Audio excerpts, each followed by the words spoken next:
So I got something I want to show you today. It's a little project I've been working on. Let's see if I can get the camera to behave here. You know, I do shoot Fujifilm, so there we go. So yeah, there are these little zine thingies, right? These little tiny zines.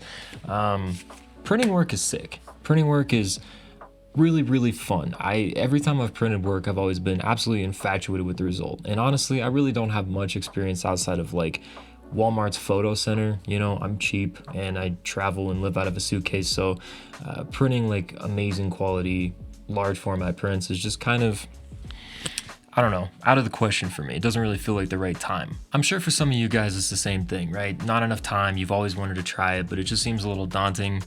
Enter the dirty little zine. Welcome back, it's Friday, it is Snap and Yap. I think 34 this week. We're back to, as you can see, the scary basement setup for a couple of weeks, so bear with me here, but this is, as always, my weekly-ish YouTube miniseries where I talk about all things photography, video, and apparently zines as well. Okay, dirty little zine.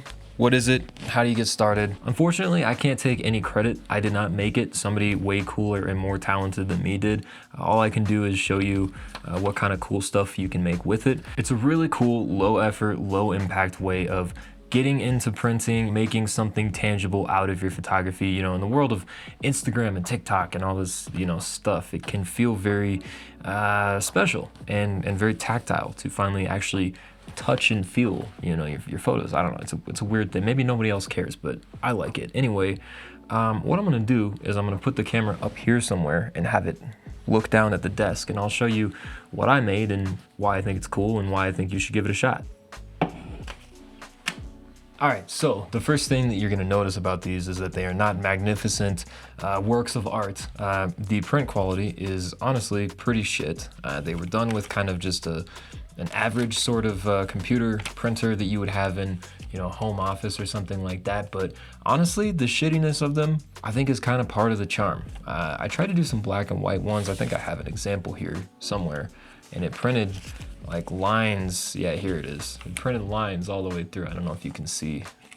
There we go. That's a better example. So yeah, it printed like lines randomly all the way through the photo. But, you know, again, just as a way to get started and have some fun. Yeah, so you notice it's basically just a piece of computer paper. I've just trimmed off the edges because, you know, most people's at-home printers aren't gonna like print full bleed right up to the edge. So you gotta do a little bit of slicing and dicing. Also, folding them absolutely broke my brain. I'm not very smart, so Taini had to do the first couple and show me how it's done, but it does this like crazy origami thing like that.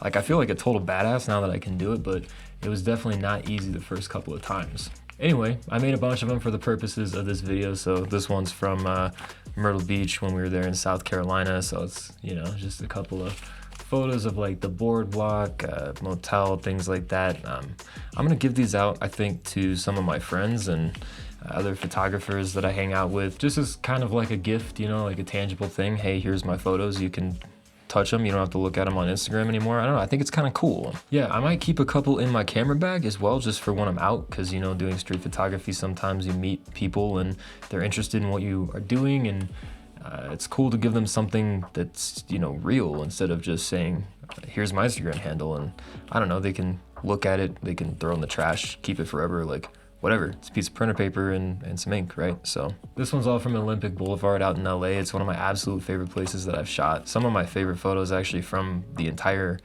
time we were out there. Just so much texture and color. It was like I think I called it an Alex Webb fever dream in the video that I posted about it, but this last one is from Chicago. This one I tried to do kind of like a full bleed thing. I probably wasted an insane amount of ink, but I don't know, I think it came out kind of cool. Some of my favorite shots of commuters, that was kind of the theme of this one. I put my Instagram handle on the back, you know, again, giving it out to people. I called it, you know, 7 Photos of Commuters by Gunn. You know, really original stuff here. So I think this is the part of the video where I'm supposed to tell you some like woo-woo emotional stuff about how printing my work made me feel, but honestly, I just wanted to show you something cool. This is the most fun that I've had with anything photography related in a really long time. Chicago made me feel like a proper street photographer again, and with that comes the kind of like punk rock ethics of street photography. Another video topic I want to bring up on Snapping App actually, but I like the idea of just making something yourself with your own two hands and a shitty printer at home and giving it to somebody or scattering it around your local coffee shop or whatever, but just putting your work out there into the world somewhere else other than social media. Instagram sucks. Social media is ruining our society and everything. So best part is the website's totally free. You can just make as many as you want, download them as a PDF, print out as many copies as you like, maybe go to the library and waste their ink or whatever, but really cool way to get started, I think, and kind of get your feet wet in the world of printing stuff. And just to give this dude credit real quick, because he probably worked really hard on this website, his name's Rick Vega. He's a really, really cool kind of gritty street photographer, film photographer from Mexico City, or at least based in Mexico City. So shout out to him for making a tool to make this process super easy and print it out the way that it needs to be printed out and all that stuff. Yeah, I guess this is just the kind of stuff that I really sink my teeth into as an artist, just DIY, handmade, grassroots type of stuff that just gives people the opportunity, puts everybody on equal ground. You don't have to do anything fancy to have a zine. I guess you never really did, but something like this that actually turns into a legit, booklet sort of thing is, I don't know, pretty cool. So give it a shot. Let me know how it goes. DM me on Instagram and I'll give you my address and you can mail me your zines if you want. But that's it. That's all I got for this one. As always, appreciate you stopping by. Appreciate you engaging with the channel, watching the videos. It means the world to me. Other than that, I'll talk to you very, very soon in the next one.